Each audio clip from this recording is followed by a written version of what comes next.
I've spent a majority of my life playing video games. Ever since I got my first console, the Nintendo GameCube, playing games has been my thing. I'll play stuff like Mario Kart Double Dash and the Incredibles game for hours on end, and I loved it. I would later on get a Wii and would often go to my local secondhand game shop to buy games, and would sell my GameCube games for way too low of a price. If I could punch 6-year-old me, I would. So I don't own most of the games I used to play when I was younger, but one of the games that I still held on to was Super Mario Galaxy. I'm pretty sure my dad got it for me from one of his friends, and I vaguely remember it having their signature on the disc, which child me thought would ruin it, so I had it quickly removed. But playing this game would go on to be one of the greatest experiences of my life, and I know I'm probably not alone with that. This game means so much to so many people, but why? What about this game makes it so emotional to look back on? And was it actually that good, or is everyone blinded by nostalgia? Well,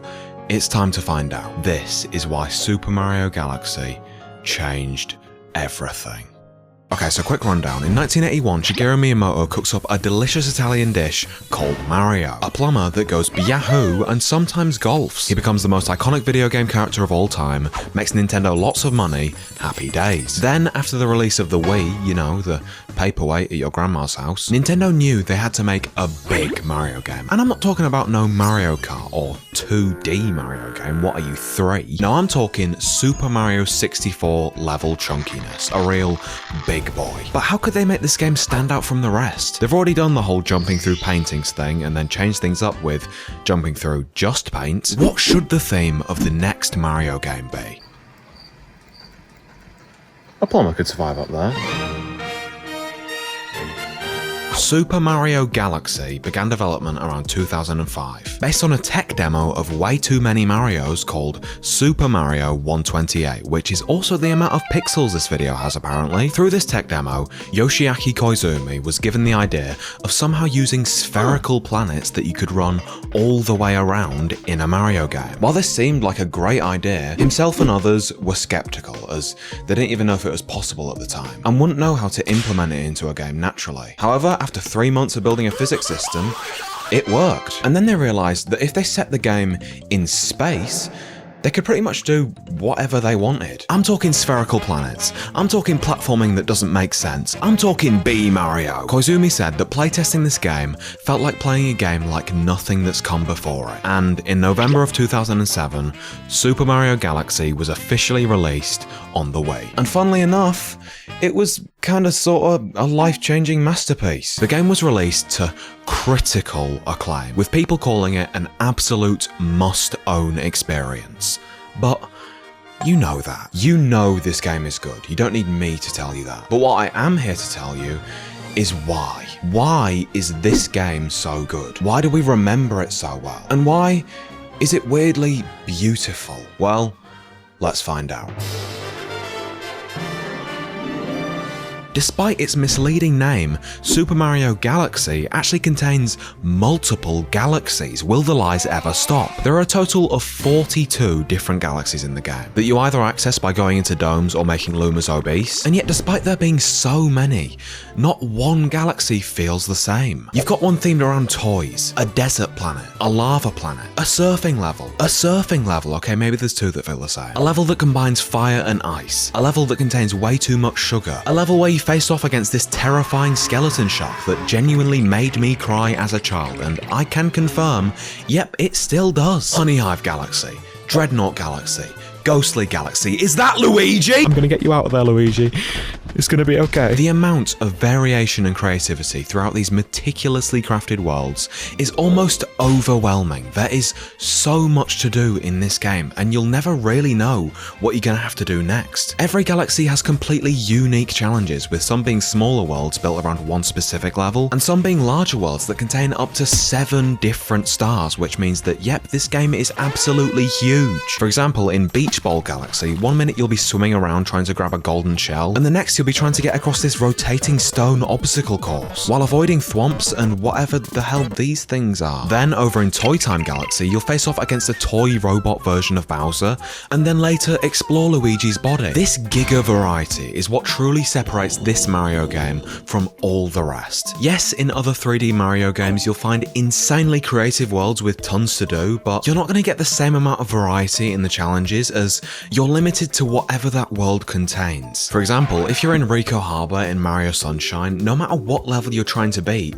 it's gonna take place in this confined area, whereas in Galaxy, pretty much every level ends up taking you to a completely new area made specifically for it. And that's not me being biased, because my personal favourite Mario game is Sunshine, and even I can admit that its levels and challenges aren't as creative and well thought out as Galaxy's. These worlds feel like worlds, and each one has its own vibe, but I wouldn't say that's entirely due to the actual level design. In fact, without this next reason, I don't think this game would be nearly as memorable. I'm talking about the music. During development, Mario Galaxy was originally planned to have the same sort of music as other Mario games. However, Koji Kondo, the main Nintendo music guy, didn't like it and said, if somewhere in your mind you have an image that Mario is cute, please get rid of it. Which is true, everyone knows Luigi's the cute one. So instead, they scrapped the idea of using the regular goofy Mario music and decided to make this the first Mario game to use a full orchestra for the soundtrack, and oh my god, I'm so glad they did.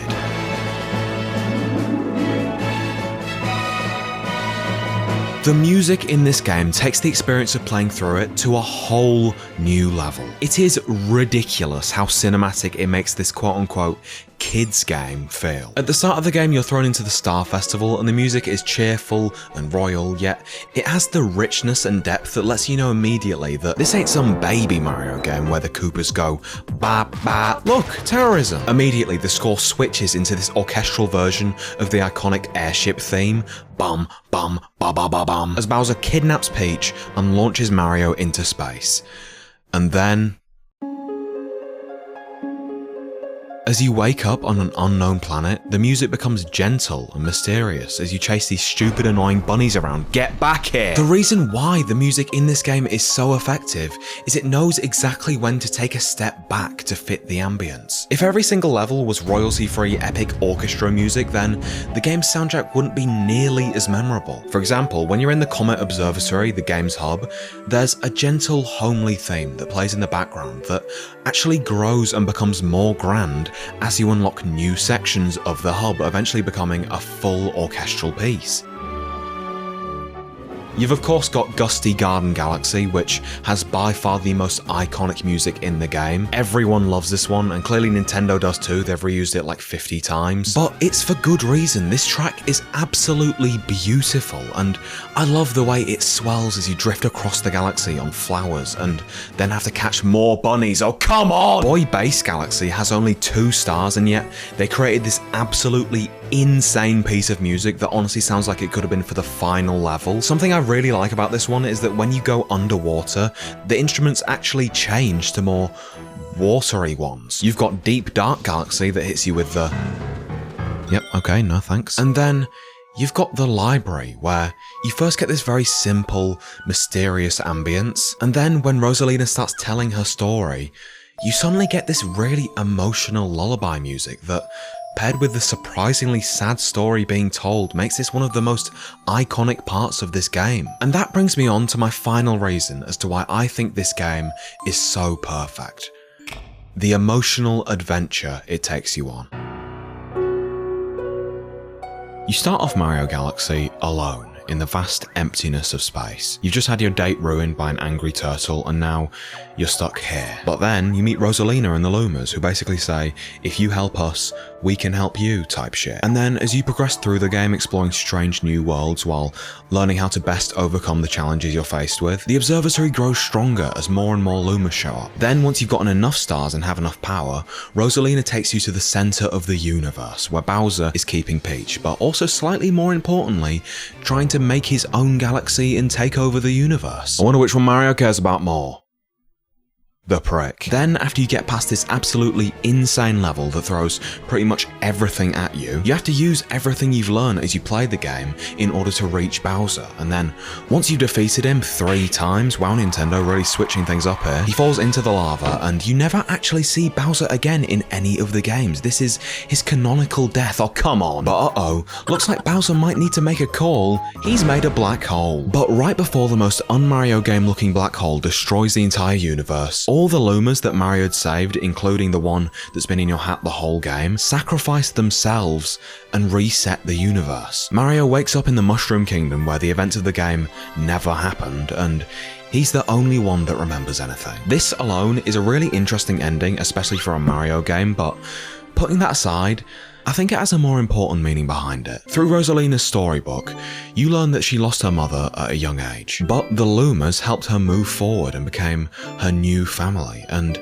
I think this same sort of message is being told throughout the game. When you were at your lowest, you were helped back on your feet by those around you, and as you kept pushing forward with their help, you grew stronger. But it's not a one-sided thing because you're also helping them. It's pretty clear that Mario Galaxy tries to show the importance of family. Like, the final song in the game is literally called Family. It could not be any more clear. But when I say family, I don't just mean those related to you. I mean the importance of having people around you that you care for and that care for you. When I was younger and I played through this game, obviously I didn't get that. I probably just thought, Mario in space? This is sick! But even back then, I could tell that this game was different. I mean, it's one of the few games I didn't sell for a reason. I had a real emotional connection to it. I didn't know why, but that's because I didn't need to. I didn't have to worry about emotions or anything, and sometimes I feel like I miss those times, but looking back, it doesn't really have anything to do with me being a child. A lot of people seem to think that being a kid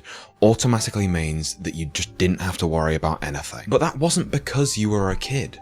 That was because you had other people doing the worrying for you. If you didn't have parents or teachers or anyone to look after you when you were younger, then you would absolutely have worries. And just because you're older now, that doesn't mean that you're not allowed to feel like you need that level of support. To be truly happy, you need people by your side, and that's why family, be it related family or not, is so important. To me, that is what this game is about. While we may be on a small planet in the middle of nowhere, that doesn't mean that nothing matters, like a lot of people say. It just means that in this huge universe, you are lucky enough to have family, to have friends, to laugh, to play games, to watch MewZe videos, to exist. Super Mario Galaxy teaches you about the necessity of family in this strange universe we live in. And now, I just have one thing left to say.